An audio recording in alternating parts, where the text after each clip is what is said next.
I really am going to miss this weekly nonsense from him. Let's move on. Let's move on from his current Chancellor to his former Chancellor. Last week he resigned, accusing the Prime Minister of not conducting government properly, competently or seriously. He suggested the Prime Minister is not prepared to work hard or take difficult decisions, and implied that the Prime Minister cannot tell the public the truth. Yesterday, he claimed his big plan is to rebuild the economy. Now, even the Prime Minister must be impressed by that Johnsonian brass-neckery. Can the Prime Minister think of any jobs his former Chancellor may have had that means he bears some responsibility for an economy that he now claims is broken? Now, even the Prime Minister must be impressed by that Johnsonian brass-neckery.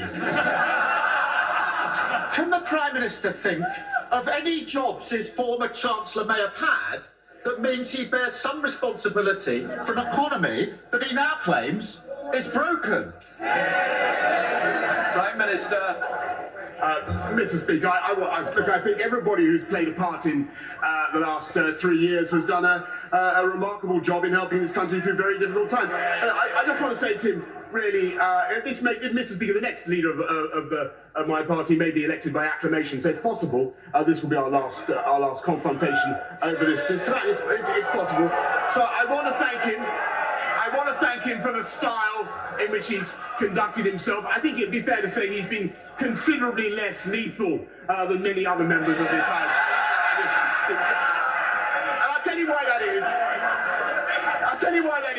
That he hasn't come up. Can I just say to this end of this front bench, I expect better behaviour, and I'm certainly going to get it. Prime Minister. Yeah. There's a reason for that, Mr. Speaker. Is over 3 years, in spite of every opportunity, he's never really come up with an idea, a plan, or a vision for this country. And I can tell you that at the end of 3 years, Mr. Speaker, we got Brexit done, which he voted against 48 times. We delivered the first vaccine in the world and rolled out faster than any other European country, which will never possibly listen to him, Mr. Speaker.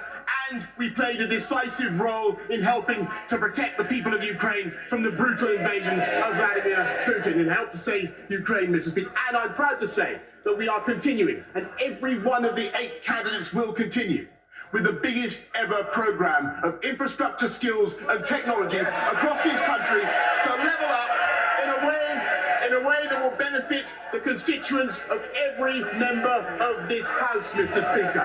And it's perfectly true that I leave not at a time of my choosing.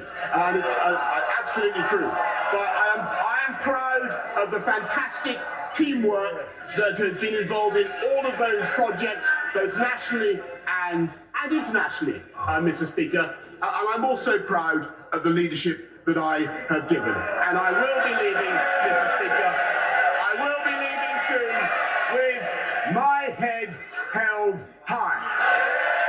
Mr. Speaker, and I'm also proud of the leadership that I have given. And I will be leaving, Mr. Speaker, I will be leaving soon with my head held high.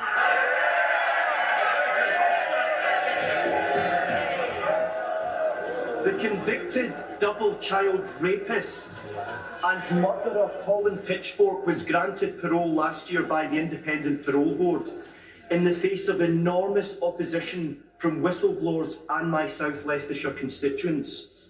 Only 2 months after he was released, he was recalled to prison for having breached his licence. Okay, let's leave those PMQs there and speak to our correspondent Jonah Hull, who is live in London.